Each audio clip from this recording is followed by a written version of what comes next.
And we are live. Welcome to Entertain FM, the Cosmos radio station. If you're seeking alpha in the cosmos, look no further. I'm your host, Chango Unchained, and today we are here with David C. from Babylon Chain. Welcome to the show, David. Hey, Django. Nice seeing you again. It's been a Yeah. while.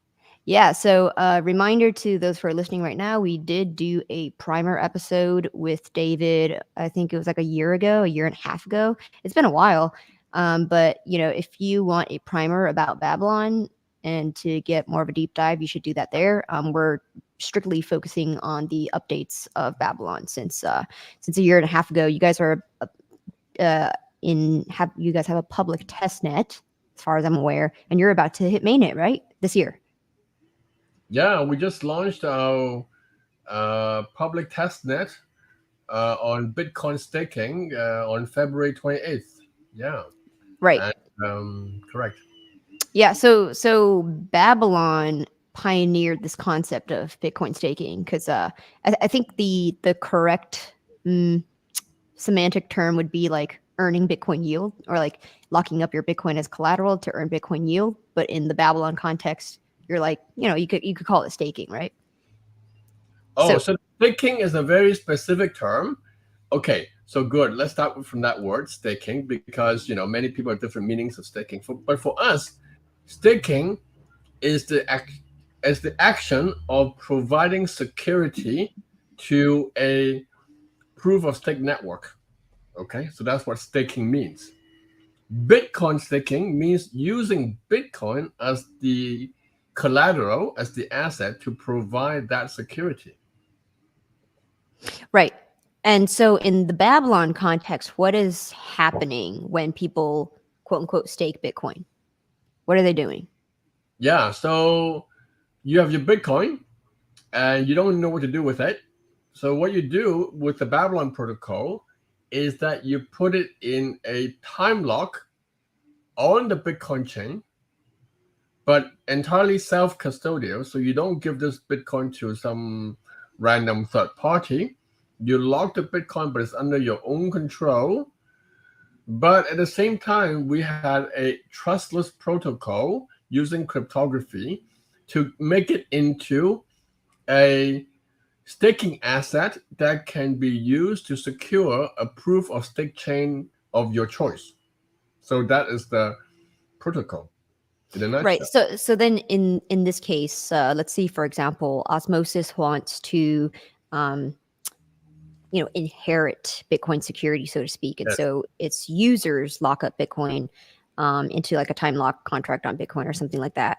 And then now presumably Osmosis stakers, or no, the Osmosis user is now staking Bitcoin. And Babylon is sort of this middle layer chain, right? Is it what is it doing? Is it doing orchestration between these different blockchains so there are multiple parties here. So let's break it down a little bit more. So one, you have the Osmosis chain, right? Osmosis chain. So Osmosis chain right now is secured by the native asset, which is Osmo, right? Osmo. So people stake Osmo to secure the Osmo chain. Hey, Osmosis said, I love Bitcoin, and I want some additional security from Bitcoin holders. Now, these Bitcoin holders may or may not be the users of Osmosis. It doesn't matter. But they want to provide security to Osmosis. In return, they will get some kind of yield from the Osmosis chain. Okay. So now these these Bitcoin holders will go to the Babylon protocol and say, hey, I want to secure Osmosis. So there may be a menu of choices of many chains. They'll pick Osmosis, and they'll pick a favorite validator that is validating for the Osmosis chain.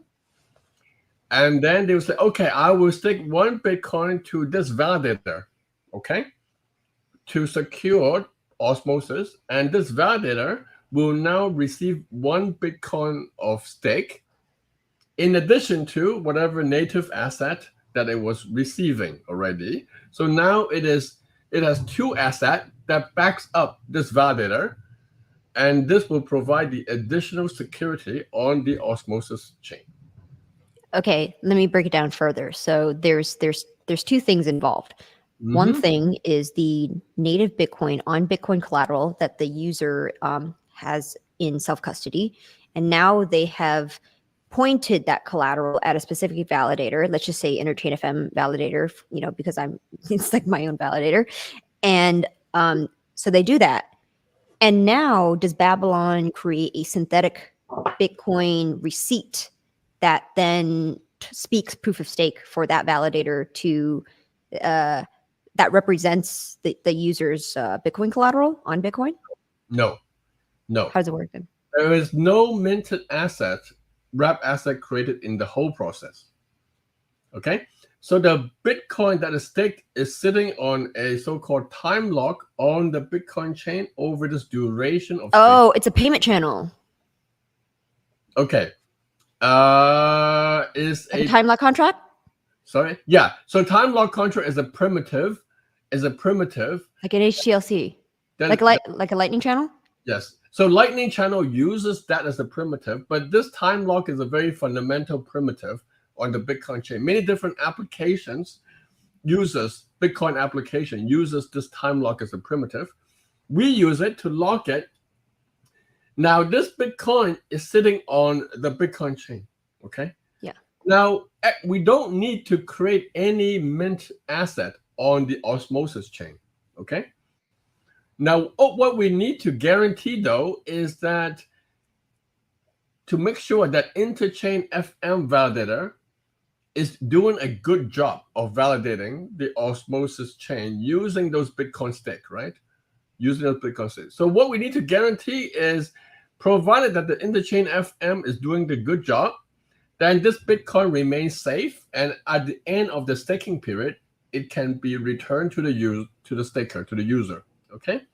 However, if Interchain FM, I don't mean to pick on you, but since you use that as a choice, if Interchain FM gets slashed, for some reason do something wrong, then our protocol can trustlessly slash the Bitcoin on Bitcoin. But all this time, the Bitcoin is sitting on the Bitcoin chain, and the slashing really means that I have a way to spend this Bitcoin, to send it into, say, a burn address. To like a zero address on Bitcoin. Yeah. The 000 address whenever there is a bad action happening on the osmosis chain from the Interchain validator, Interchain FM validator.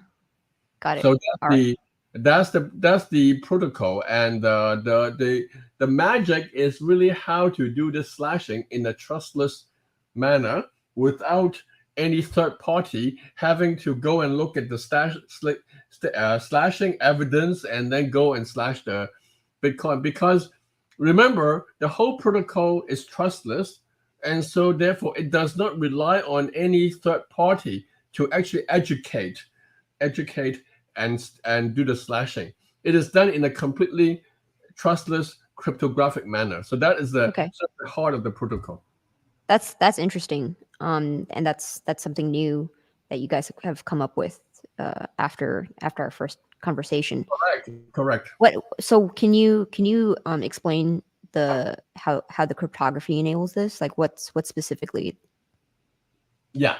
So the challenge of this problem is because Bitcoin has a very rudimentary scripting language to describe contracts. Okay. So on Ethereum, you can write a smart contract, which is very expressive. And that smart contract can allow you to take any slashing evidence and then result in the slashing of the stake, okay? So if you have a very general smart contract, you can write that program, and that's the beauty of a smart contract blockchain. But Bitcoin is not a smart contract blockchain. Bitcoin is just a dumb contract blockchain. And so in some sense, in Bitcoin, the basic functionality is really how to spend a Bitcoin, right? And to spend a Bitcoin, you basically need the private key of that Bitcoin, okay? So basically, our protocol basically says that the validator has a secret, okay? And the secret is the private key of that Bitcoin. Okay. And whenever the validator does something bad, our cryptography forces this private secret to be revealed. And once the secret is revealed to the public, then anybody can now go and use the secret to spend that Bitcoin and send it into a burn address. So that is basically the protocol. So because Bitcoin is kind of dumb, we do some cryptography to make it easier for Bitcoin to implement the slashing capability. Okay, got it. And so where does Babylon come in this dynamic? Okay, so Babylon comes in two ways. One, Babylon team is building this whole protocol. Sure, right? That's one. But in terms of the actual running of the protocol, okay, what we need is, very importantly, is a coordination layer between osmosis as an example, since we use the osmosis example only, to coordinate between osmosis and the Bitcoin chain. Yeah. And actually, this goes back to what we were discussing a year ago. A year ago, the protocol, we actually also launched another testnet a year ago. And that testnet, it seems that every time we launch a testnet, we talk. So maybe when we stop launching testnets and we launch mainnet, we don't talk anymore, Chango, maybe. We'll see. So last year, we launched this testnet called Bitcoin timestamping testnet, where the Babylon chain acts as a timestamping service to provide timestamp to at the last count we have like 40 Cosmos chains receiving timestamp, Bitcoin timestamp through Babylon. This timestamp turns out to be a very fundamental primitive to implement this Bitcoin staking because our staking is maintained on the Bitcoin chain. But interchain validator and other validators are voting on the osmosis chain. Yeah. So therefore, I need to know, is interchain, what is the voting power? I need to determine your voting power and everyone else's voting power.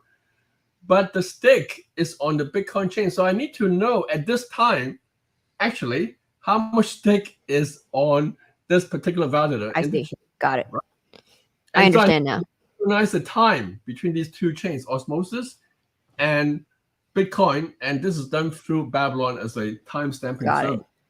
Understood. Okay, so if I just may break down the architecture based on my understanding, is here's the Bitcoin chain, and here's Babylon chain, and it's basically a peg zone. It's like an intermediary chain that does attestations to this metadata of all the chains that are going to be timestamping to Bitcoin.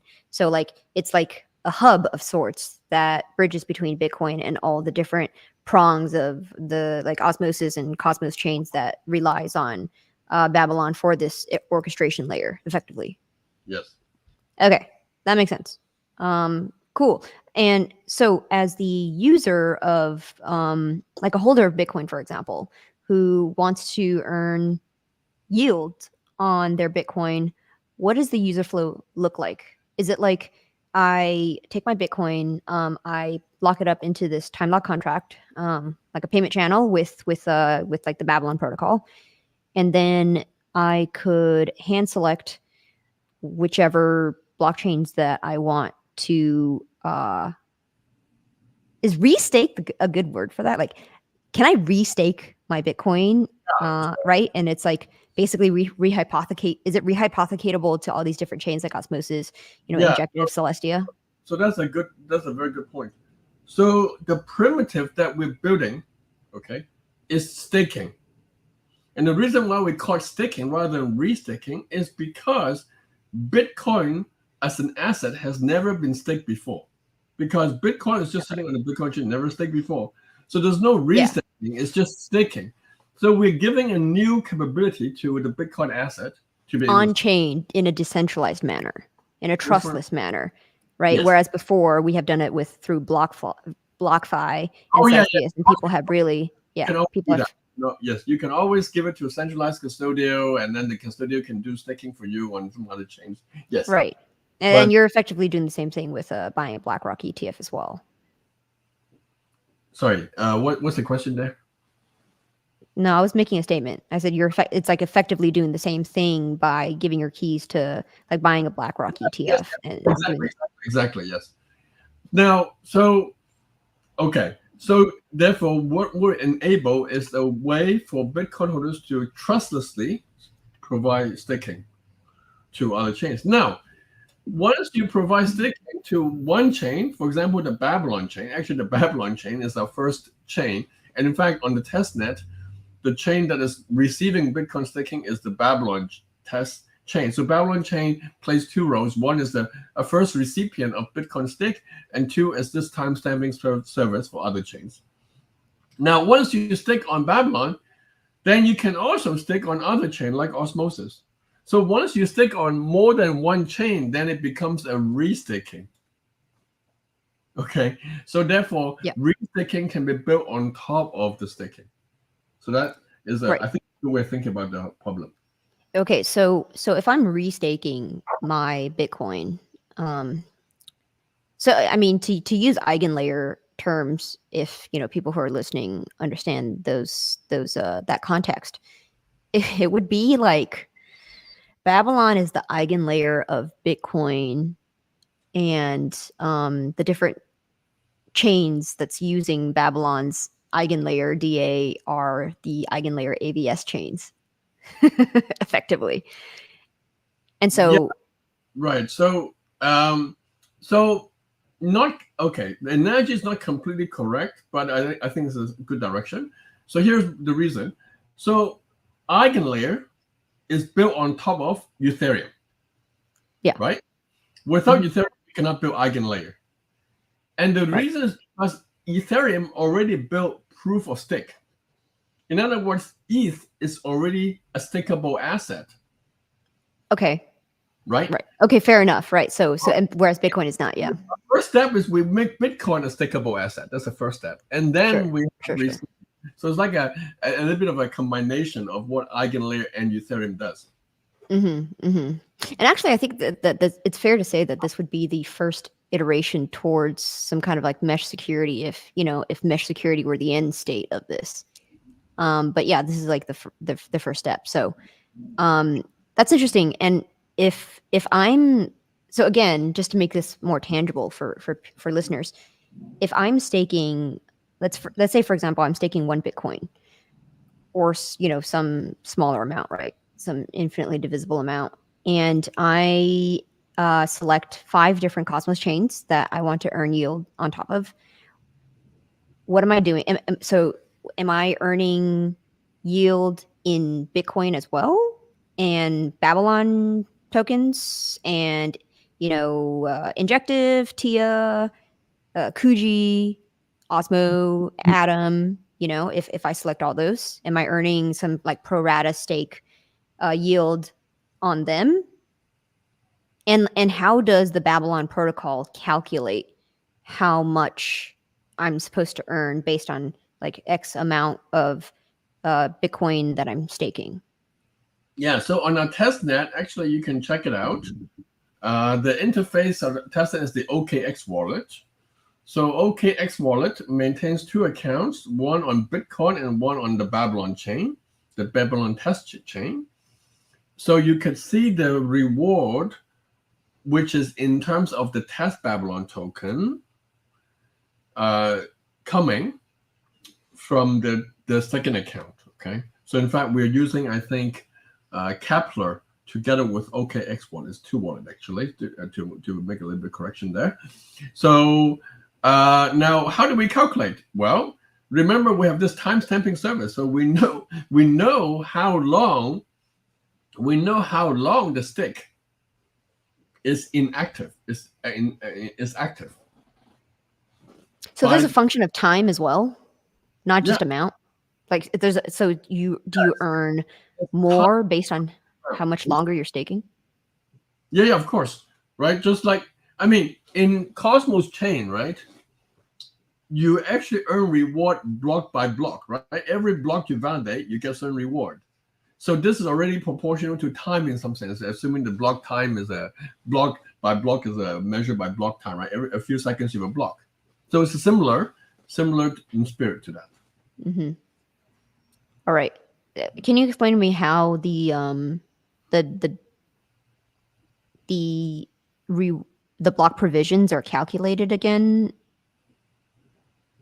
So, like, is there some kind of an oracle that understands what the spot price of each asset is? Does it even need to understand that?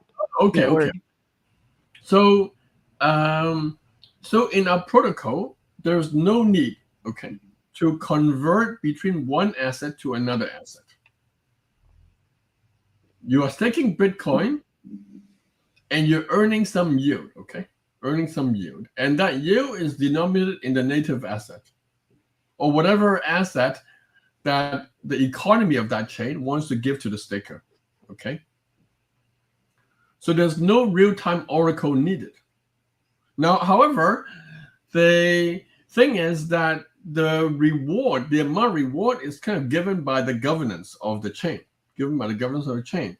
And so presumably you have an estimate of sort of what's the conversion rate between Bitcoin and that asset to give a reasonable yield to the staker. Oh, so is the yield coming out of the chain's community pools? The yield could come from the inflation of the token. So give an example, right?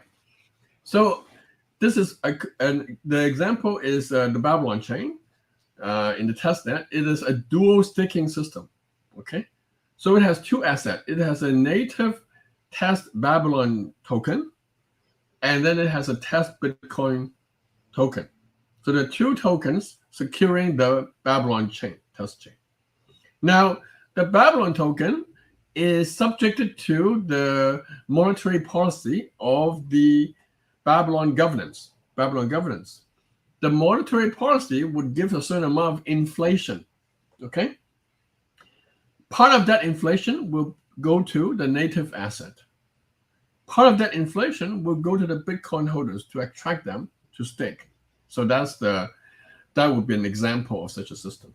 Mm-hmm. Well, so that could be predetermined by the Babylon team because you haven't launched mainnet or anything. But what about the blockchains that have already launched, that already have set inflation schedules like Cosmos Hub or Osmosis, that would then have to retroactively sort of parse out some sort of like inflation rewards to Bitcoin stakers?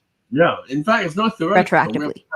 We have been having a lot of discussion with the Cosmos Hub folks, and in fact, we had a joint announcement on a collaboration on working through all these details. But yeah, in their mind, they said they want to give some percentage of the inflation to the Bitcoin holders to attract them to provide Bitcoin staking to the Cosmos Hub and also to the consumer chains that the Cosmos Hubs secure and want to secure in the future. Mm-hmm. Okay, so it requires some kind of a coordinated upgrade in order for the monetary policy of these already launched chains to be able to support. Yeah. So there are two types of proof of stake networks chains that is interested in Babylon. One is existing chain like a Cosmos Hub, but then there are also many new chains that are launching, and they want to integrate Bitcoin staking in the get-go. So right, that's arguably easier to do than an existing chain. Right, correct. Because then they can work the Bitcoin staking into the monetary policy from the get-go. So from the tokenomics in the get-go. Yeah, right, sure. Okay. Grabbing a question from the audience, Jim Johnson asks, what type of returns would justify adding slashing risk where there is none? Proof of stake restaking is doubling slashing risk. Bitcoin restaking is just adding risk where there is none. Okay, I'm trying to parse this whole sentence here. What does it mean by what type of return where there is none? I'm trying to understand this. Can you help me a little bit, Chanko, understanding the sentence? I think what he's suggesting is that right now, if you're holding Bitcoin, there is no risk of slashing. Whereas if you put your Bitcoin up as collateral, as slashable collateral, then how much staking rewards would justify putting your Bitcoin up for that kind of risk? Right. First thing I should say is that people have taken risk with the Bitcoin doing many different things, much more risky than staking. I think if you think about staking, the security risk of staking is much lower than many other DeFi activities like lending, etc. Because slashing is really a risk that is associated with for a particular validator. And hey, Chango, your validator, I trust your validator. You won't do any crazy things and get my stake slashed. And so, therefore, it is a much more control risk. Yeah. And so I think that would be my answer to this question, which is, people have done a lot of bridging, a lot of giving your Bitcoin to some centralized custodian, which disappeared after a few months. The whole thing collapsed. Right. I wouldn't mention any names here in public, but I will. Celsius, BlockFi, 3C. You mentioned that. Okay, thank you. But so I think that would be my first answer to the question. Yeah.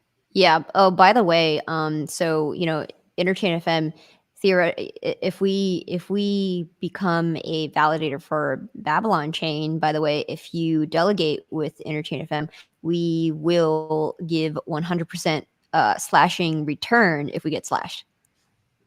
Oh wow! So don't forget to stake with us. Wow, 100% slash. Oh yeah, yeah, I'm we've never been slashed before, so it's not really. Okay. Mr. S asks, my questions are, do you have any prediction about the amount of Bitcoin that will be staked through Babylon? For example, targets, etc. And how does Babylon make money from this? Is it just from swap fees? Yeah, so 2 questions here. Prediction, no prediction. It's not good to do predictions in public because people will come back and say, hey, you predicted this amount and it wasn't this amount. So we believe, though, that there is a lot of demand for this kind of service, for this kind of protocol. And the reason is because I believe this is one of the very first trustless protocol that Bitcoin holders can use.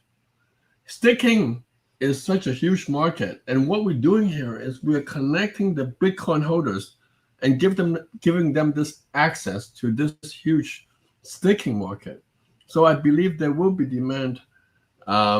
Even things like wrap Bitcoin, it is about 1% of the entire Bitcoin market. But that has to go through a lot of things like custodial service, KYC, etc. But there's still 1% of Bitcoin in that, and 1% of Bitcoin is 1 trillion, is roughly the market cap. 1%, help me out here. 1% is what? 10 billion, okay? 10 billion. So, so we are quite optimistic about the amount of BTC that will stick through Babylon, but no specific numbers that I can report here. 2 is, how does Babylon make money? What? Why do we want to make money? Oh, sorry. So, think about a liquid staking protocol like Lido. Lido basically takes a commission from the yield of the stakers, right? The stakers get some yield from validators. The validators get certain commission, and Lido, the DAO, gets a little bit part of that commission. So that could be a good model for the Babylon protocol, because the Babylon protocol is really a way for allow people to do staking. So that could be one analogy that one can think about. Mr. S. Jim Johnson says Lido is market inefficiency. Well, I mean, Lido is just one Lego piece of the whole DeFi equation, because now you have this liquid collateral that you could use for lending and borrowing. Right. And so I think this unlock is really interesting, because anyone who wants to get exposure to the Cosmos ecosystem just by holding Bitcoin, this is going to allow them to have that functionality, whereas it was never the case before. And relative to the risk of slashing, it's actually quite low compared to anything you would do with sending your Bitcoins to a centralized custodian. So, yeah, the question is on... No, actually, that's it. That's it. That's the statement. All right. Jim Johnson asks, a denomination coin type that has the same properties on ETH. No more paying commission for nothing.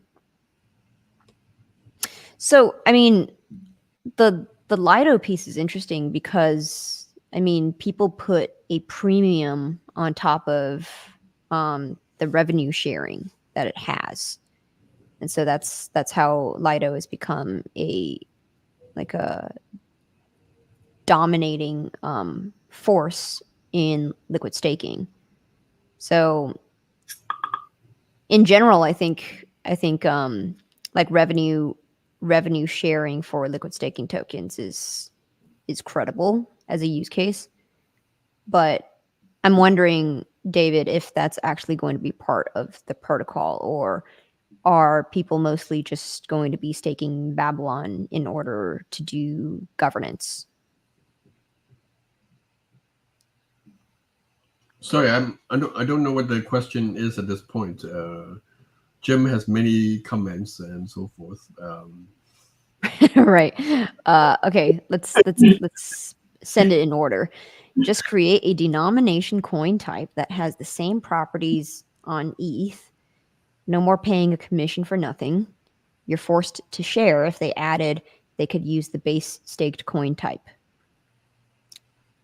I'm not fully sure I understand it. But I think the idea is that he's not for taking revenue out of people's yield. Oh, I Same see. properties as the liquid staking derivative. Well, let me ask you this, David. So, what are the plans for the token? What's something concrete that people could use the Babylon token for once it hits mainnet? Is it just staking? Is it revenue share with the yield that it's going to make from Bitcoin restaking? Yeah. So the Babylon chain, the utility of the Babylon chain, okay, it serves as a coordination row, as I mentioned earlier, between all these chains with Bitcoin, right? So the more chains, the more POS systems that uses Bitcoin staking, the more valuable, presumably, this coordination layer will become. This coordination layer provides services like timestamping services. You can mention other services that it can provide. So I guess that's the utility of the Babylon chain, in our opinion. Yeah. So if someone were staking Babylon tokens, what are they getting? Is it just block rewards, or is the token some kind of channel for revenue sharing, like what Lido does, or like what any liquid staking token does? Oh, okay. The Babylon token, test Babylon token, is not a liquid staking token. It is on testnet, it is providing security Okay, staking it's a staking token. Yeah. for the Babylon chain. Okay. Okay, and it doesn't do revenue share like Lido. It doesn't take some kind of commission, like some percentage of the staked value that someone who's staking Bitcoin would get.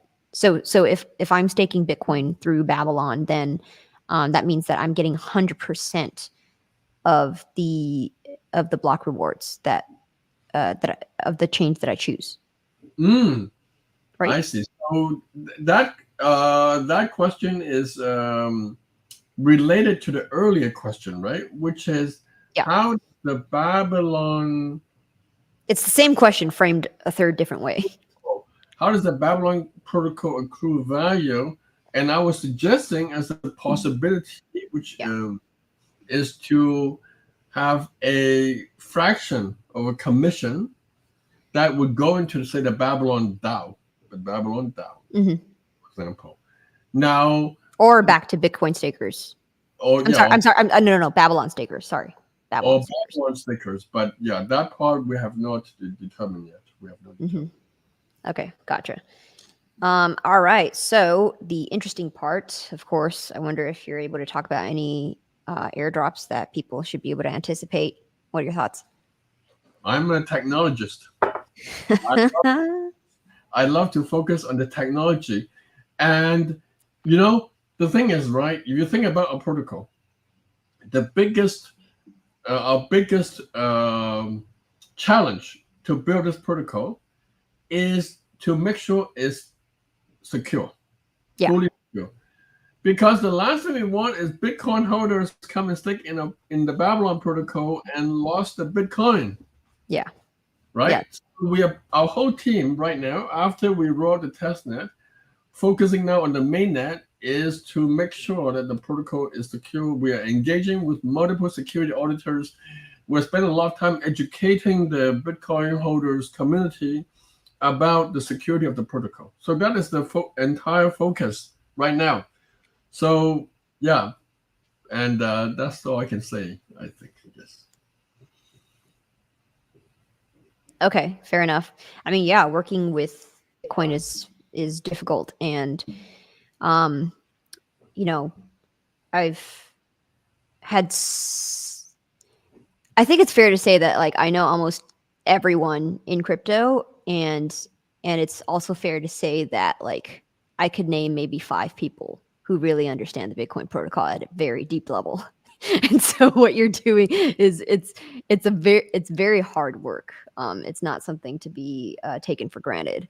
So it's hard work to be done securely. In fact, our protocol is kind of a combination, right? It needs a deep understanding of the proof of stake protocol, because on one side we're securing proof of stake protocol. On the other side, we are providing a secure way for Bitcoin holders to provide a staking. So we're facing sort of two security directions. And even when we talk to security auditors, the reason why we have multiple of them is because different ones have expertise in different areas.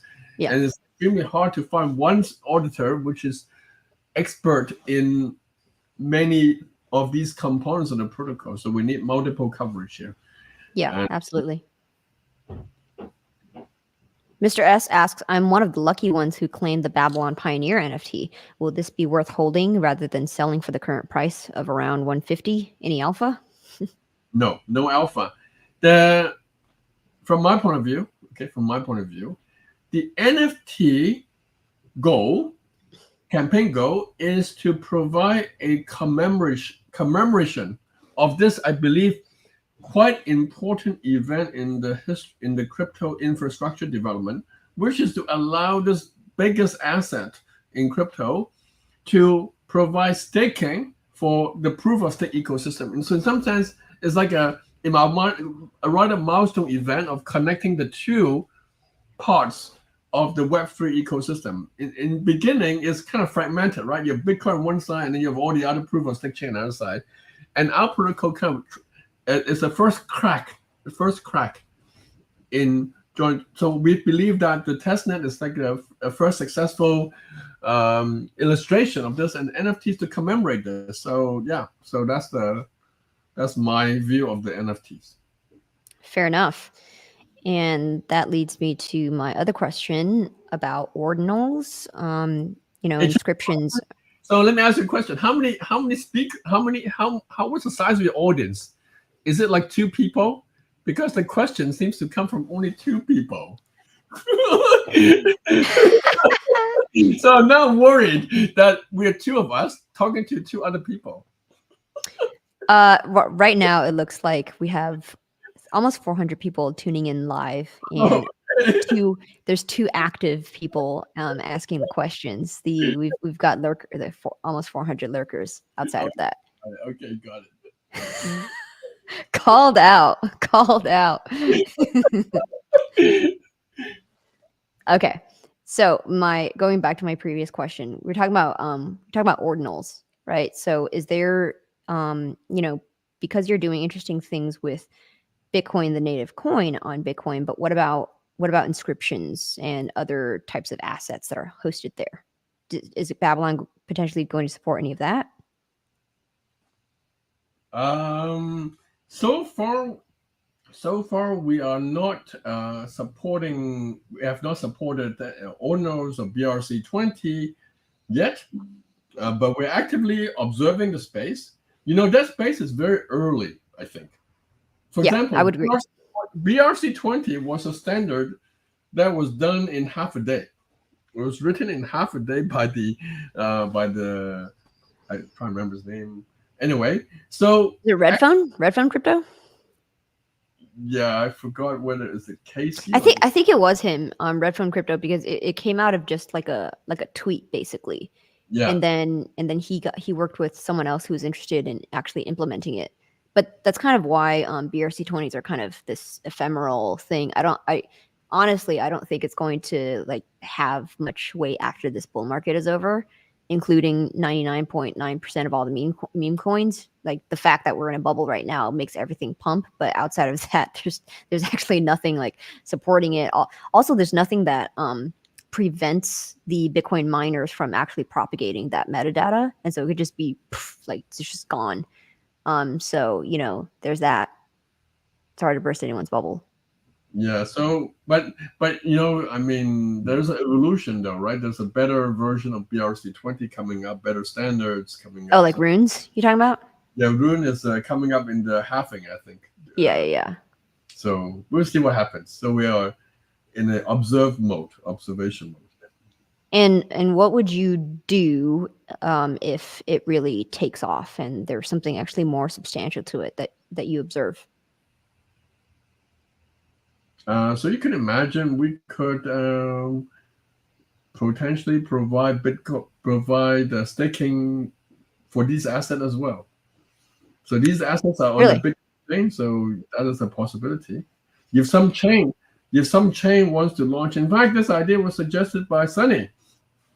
Sunny suggested this idea to us about a month ago. He said, "Hey, if I have a BRC20 token and want to launch a chain using that token, can you provide a staking? Because this asset, the BRC20, is sitting on the Bitcoin chain, just like Bitcoin itself." So are you saying that he asked you if he wants to launch a new Cosmos chain for it to be interchain secured by a BRC20 on Bitcoin? Yeah.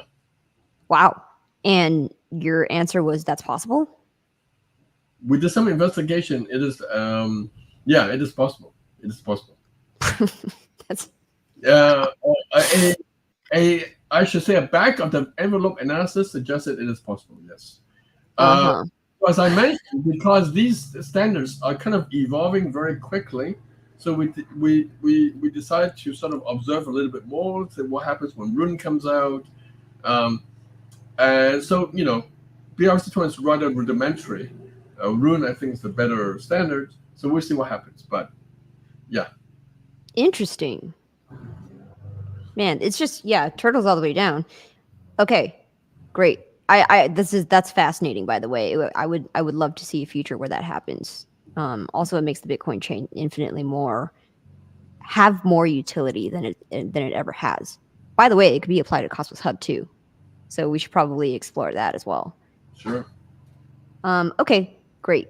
So, all right, let's go through the major milestones that Babylon has hit since the last we spoke. So you've had 45 different Cosmos chains timestamp through the timestamping testnet, right? Has it grown since then? And like, what's been? Have you Oh, found any like edge cases from that testnet, or was everything peachy? no, but actually, when we talked, it was we were just about to launch the timestamping testnet. I think we had like 6 chains, 6 Cosmos chains on it. Hmm. Over the past year, it grew to about 45 of them. Yeah. 40 of them. And by the way, that's almost half of all Cosmos chains that exist now. Yes. And yeah, so that's where we are.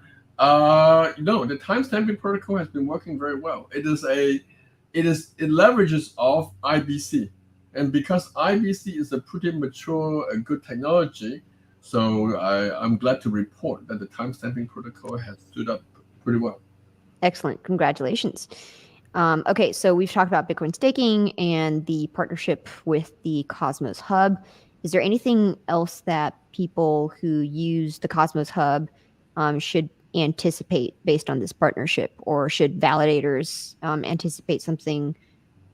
Do they need to make some kind of like mainnet upgrade in order to support, or actually no, rather, yeah. Anything else to talk about that partnership with that Cosmos Yeah, Hub? so maybe I want to say a little bit more generally is what does it take for a validator to run the Babylon protocol for a chain or for Cosmos chains, as we're talking about within the Cosmos ecosystem. So we our design is actually quite modular in a sense that the validator is only needs to do one additional thing, which we call a finality provisioning or finality provider, which is to add one more layer of signature on top of whatever they're doing on the Comic BFT consensus. So that's basically what needs to be done for the validator is to add this one extra uh, layer of signatures. And so yeah, so in particular for the Cosmos Hub, this will be also the same thing. Um, I should be clear that we have been working a lot with the Cosmos Hub people, but it will have to be approved through a governance, as we mentioned already, through a governance proposal that we're working on for the Cosmos Hub community to approve. So at this moment, it's not approved yet. It's just in the works. We're just working out the details, how the integration works, how the economics works, and yeah. So that's where we are there. Okay, hypothetically, let's say it gets approved, and does it make it so that if it gets approved, that all validators automatically will support this upgrade, or is it more of an opt-in thing based on preference? It's going to be up. It's going to be our current design is an opt-in basis. So this is almost like, ICS. I don't know what the new names is, but used to be ICS V1, V2, where V1 all the Cosmos Hub validators is validating for the consumer chain, and ICS V2 is they can opt in to validate a specific consumer chain. So our design is kind of following more the spirit of V2, where different validators can install this new finality provider, this signing, and receive delegation of Bitcoin stake to run this finality provider, and some validators may not. I should say though that on the Babylon chain, there's already almost 50, 60, 70 validators running this finality provider on the Babylon chain on the testnet that we Hmm. launched. And those are very good validators as well. Right, I'm trying to the interchain FM is one of right. them, but So yeah, does does Babylon have to do this for every single chain that it wants supported? Like, it has to create a governance proposal on Osmosis, on Injective, on Celestia, you know? existing, yeah. So existing chain, I believe it should go through a governance proposal of the chain. Yes. Right. Got it. Okay. And so that would only, right. So if you're a Cosmos Hub validator and the governance proposal gets approved, then you're basically opting into allowing Bitcoin stakers to delegate to you and for you. Yeah, but then you sort of have to iterate one by one to every single Cosmos app chain to like turn it on, so to speak. But as you know, right, you're in the validator community. As you know, there are a lot of commonality between validators of different Cosmos chains. Yeah, As there's a lot of overlap. Yeah, as same you also, validators. the governance proposal, the validators play a big role in the governance process, in the governance process. So therefore, our first step when we launch the testnet is to make sure that the validators of the Cosmos community in particular, and in fact, validators are from all over proof of stake ecosystems, in general, are educated about the benefits of Bitcoin staking, the mechanics of running, what does it mean by running the Bitcoin staking protocol. And through this education and engaging with a large chain like the Cosmos Hub, we succeeded in passing a governance proposal with the Cosmos Hub. We feel that a similar governance proposal could be passed through many Cosmos chains as well, through support of the validator community in no small measure. So I think that's sort of a bit of our thinking on that. It's not really like, oh man, we have to do completely separate work from scratch for every chain that we see, but because of the overlapping validator community, and that is the community we first educate Bitcoin staking. Yep. Okay, fair enough. Jim Johnson asks, is there a cheap way to deposit and withdraw? Why wouldn't you just use WBTC since it's already been bridged?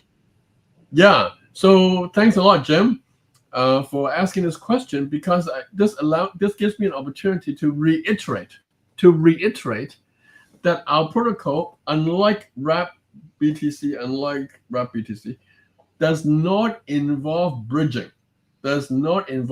So our Bitcoin, there is no minted asset of the Bitcoin ever created on the Osmosis chain, for example. We do Bitcoin staking on Osmosis chain. So therefore, we cannot use Wrap Bitcoin because our security is stronger than Wrap Bitcoin, actually, because we don't have any bridging. Wrap Bitcoin, you have to go through BitGo as the custodian.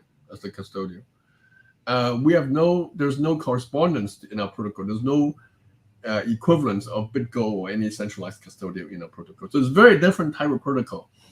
So I think I would like to use this opportunity to further clarify this distinction. Yeah, right. So, right, as asset classes, Bitcoin, native Bitcoin on the Bitcoin blockchain,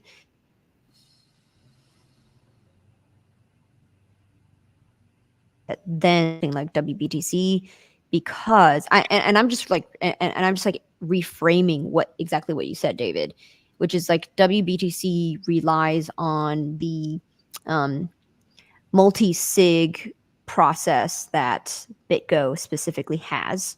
And so if Bitcoin ever gets hacked or, something bad happens, which it has happened in the past, right? Because BitGo was the custodian, the qualified custodian for Bitfinex. If people have been around in 2017, you'll remember that Bitfinex was hacked, and because of BitGo, and Bitfinex had to take a haircut and basically socially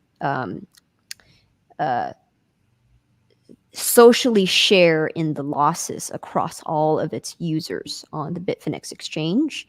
And then they had to create a new token, like an IOU token, the BFX token, or is it BTX? I forget the ticker symbol. I think it's BFX, in order to pay back people based on the hack. It was like Bitfinex got hacked for like over, $100 million in Bitcoin, and that's because of BitGo. I'm not shitting on BitGo by any means. I'm just saying that's definitely happened in the past, and so the security underlying WBTC is different than being secured by the Bitcoin blockchain itself, which is the most secure network ever, like in existence. So I'm a big proponent of trustless custody. So it's very bullish to me.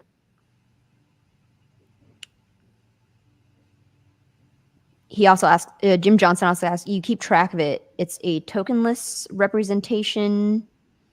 How is Babylon custody different? Is it just a different multisig? Okay. So we all right. we have we covered enough on this point, or I don't know. You decide whether we want to go forward with discussing this point.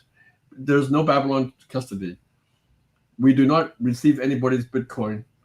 We don't hold anybody's Bitcoin. We're not a multi-sig. The Bitcoin is self-custodial in the staker, for the staker. Very important. Yeah. So maybe a good analogy is the following. If you stake it on Interchain FM for a Cosmos chain, okay? Forget about Bitcoin staking. You do not give your Cosmos token to Interchain FM. Interchain FM does not take custodial of your asset and then validate the chain for you. No, it does not do that. Right? I think that's a very important property of the staking protocol in general, is that the act of delegation does not mean you're giving the asset to the validator and the validator can run away. The validator cannot run away and take your asset and go. And that's why staking is considered a highly secure activity, because the validator cannot take your money and run away with it. Now, of course, it can be slashed. And the slashing will cause your stake to be burned. That is true, but that's very different from giving control of your asset to the validator entirely. Yeah. So I think that is a good frame of thinking about the distinction. Jim Johnson also asks, how do you account for the Bitcoin on your chain without having custody of it? I think so yeah, very, very quickly, anyone that runs Bitcoin Light node, an SPV node, simplified payment verification, can independently verify whether something has been done on the blockchain. And that's the property of a decentralized blockchain. That's the beauty of it. And so Babylon chain validators could easily run a Bitcoin SPV node and understand when something has been locked in a time lock contract, or if something has been done specifically that they're looking for. Django, I cannot say it better. Yeah. Caesar R&B asks, could you tell us about the underlying cryptocurrency or token of Babylon chain? What function does it serve within the ecosystem? Caesar, I've asked David this earlier, maybe 20 minutes ago, and so if you want to rewind and listen to that, then yeah, that would be great. So we don't reiterate the same things, but it is really good for people to be asking these questions framed in a different way, so that it helps buttress your understanding of the protocol a little bit better. Yeah. So we are coming up on 1 hour. If people have last questions that they want to ask, feel free to do so. Otherwise, David, thank you for coming on. And how can people find you and follow the progress of Babylon Chain? Yeah, you can go on our Twitter, Babylon_chain, website, babylonchain.io. You can find a lot of information from those two sources. We have lots of material there to explain the protocol. And yeah. And of course, go on our testnet and do some staking. The NFTs are gone, but you can still stake. Right. The Pioneer NFTs, right? You guys minted out in the first 48 hours. We gave out 100K of them within 2 days. We thought it would last longer, but it only lasted 2 days because there was a lot of people interested in staking. Bullish. Jim Johnson asks, so you put in a contract that doesn't have a token but isn't wrapped. Okay. I think I'll take this one. So on the Bitcoin blockchain, how the Lightning protocol works and the layer 2s on top of Bitcoin works is it uses like a time lock contract on the Bitcoin blockchain, because as David said earlier, time lock contracts are a primitive on the Bitcoin blockchain. And with the understanding that anyone running an SPV node could understand what's happening on the Bitcoin blockchain trustlessly. That's how it's done. So there's no wrapping. It's just all done natively on the Bitcoin blockchain. Yeah. The act of wrapping is to mint a representation of Bitcoin on another chain. A synthetic representation. Yeah. Synthetic. So when you when our protocol only focuses on what happens to the asset on the Bitcoin chain, and in which case is a time lock contract. Okay, then how is it slashed? Yeah. So okay, so maybe I can reiterate as this is my last point before we split. So it's sitting in the time lock. However, you can add further spending condition on a Bitcoin to make your contract more interesting. So the contract, to be explicit about it, is a time lock, and that Bitcoin can be spent in one of two ways. Either the time lock expires and then you can get your Bitcoin back, or it could be spent through the slashing event, in which case, say 5% of that Bitcoin is sent into a burn address, and the other 95% returns to the staker, and then the staking is over. So by adding an extra spending condition, you can implement the slashing event. And I already mentioned how that is done. It's through some review of secret on the proof of stake chain when the validator does something bad, and that secret translates to the ability to activate this slashing condition. Yeah, and this is a novel way of doing it, right? Because it's different than a fraud proof. But this is the first time I've heard of someone using like a secret veil to burn tokens. So in some sense, it's a fraud proof, but it's a very explicit fraud proof because, hey, the secret is revealed, so there is no denying that this is a fraud. And because Bitcoin is like not very smart, you have to be very explicit when you tell Bitcoin to do something. Mm-hmm. Yeah. Okay. Jim, I recommend you read our light paper, and you seem to be very curious. So please do read our light paper and. Yeah, Jim, I would also strongly recommend you look into how the Lightning protocol works, because this is, I mean, one could think of Babylon as a Bitcoin layer 2, and in some ways, for the Cosmos chains that checkpoint to Bitcoin using Babylon are kind of like Bitcoin layer 3s. Like sovereign layer 3 rollups on top of Bitcoin. That's just funny that this is sort of turning into the end state of the Cosmos ecosystem, which I love it. Caesar asks, Yes, it's possible. why not? Yeah, so this is the most secure. This is a self-delegation. Self-delegation is the most secure way of proof of stake, because you run your own validator and then you're in full control of your destiny. Yeah. So based on the questions that the audience has asked, I would strongly suggest you re-listen to the beginning of the podcast, because we did cover a lot of these topics in depth at the very beginning. And so it's best to buttress your understanding of this protocol by kind of digesting because we kind of did like a 4.0 class. It's definitely not a Bitcoin 101 class. And so, again, thanks for educating us, David. Great respect for you for launching this thing. This is like one of the first. So, and Bitcoin staking is very, very interesting to me, as a longtime Bitcoin user myself. So I would definitely support Babylon Chain as a validator. Thank you very much, Shanko. It's great to be here. Yeah. All right. And we're going to head out and see everyone in the next stream. Bye, y'all.